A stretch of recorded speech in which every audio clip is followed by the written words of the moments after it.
a paradigm. For some of you, this is repetition, and I really want you to get this. It's easier to step into what needs to change and why do we do what we do. So a paradigm is a multitude of habits fixed in a subconscious mind. What we have as values, beliefs, perceptions, ideas, habits is actually built by us from the ages 0 to 7. The subconscious mind is a big sponge. Everything that happens with a lot of repetition, with a lot of emotion, it's just stored in the subconscious mind. The subconscious mind is also called a paradigm, or the trait, what the subconscious mind does. So, the subconscious mind can only accept things. Even if there were things to you that happened between the ages 0 and 7 that were really disturbing, or you had a lot of pain from it, or you couldn't understand it, or whatever happened. It's just like your subconscious mind is a sponge, and this is how it actually molded your vision of how the world is.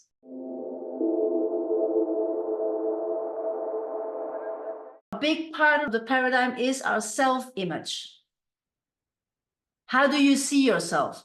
So when over these ages 0 to 7, when your subconscious mind is only able to accept, you form your image of how you see yourself because of what you're experiencing from the outside world. Only from the ages, from starting around 8, you're able to, we become a bit conscious of ourselves. We get to understand that we are a person as well, and that there's many other people in the world, and that we interact. And that you also get to understand that you can say, like, accept things or reject things. There's this discernment of not only being this sponge, but also saying like, yeah, actually, I don't want that. Okay, so this starts from the age of 8. Now, at that point, our self-image is, for the most part, formed. If there's nothing that triggers you into more awareness, you feel like you are a specific person, and that's the way life is, and that's how you have to deal with stuff because your parents were dealing with stuff this way. So for you, it's totally normal to move forward in the same manner as what has been shown to you when you were a kid, right? How we see ourselves. We cannot outperform our self-image. And, you know, I was not aware of this until Bob Proctor was coaching me. I wasn't aware because I thought, yeah, I can have these ideas. I can move forward to it. Yes, of course. But then again, what needs to happen inside of us for us to go for those dreams, for us to live those dreams? And that's what we do here. We recreate our self-image. We create. Because that self-image that we have, when it's connected to what we experience from 0 to 7, or, you know, you can also have, when you're growing up, you might have experienced difficulties that shaped you in a way that's not supporting you right now. It doesn't need to be that traumatic. It just needs to be happening enough long or with enough impact for you to come to a conclusion and then to say, okay, this is how life is. And then to move forward from that perception and then steering yourself from that perception into all the possibilities there are. So when we have this specific view of ourselves, then you perhaps have heard yourself saying, that's not for me. No, I'm not going to do that. Because blah, blah, blah, blah, blah. Right? You come from this identity that you have, how you think you are, in order to move forward. That is tricking us. Because when you see to the world with the specific glasses, and you see a specific thing like this, or like this, or like this, but there's so much around us that we don't see because we think a specific way. Can you relate to that? Okay. Okay. So this is actually what happens in our minds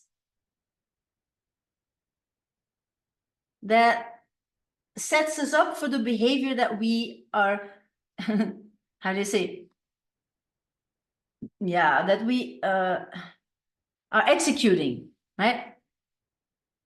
And this is also an answer to when you say like, okay, yes, we put ourselves into our own cage. Yes.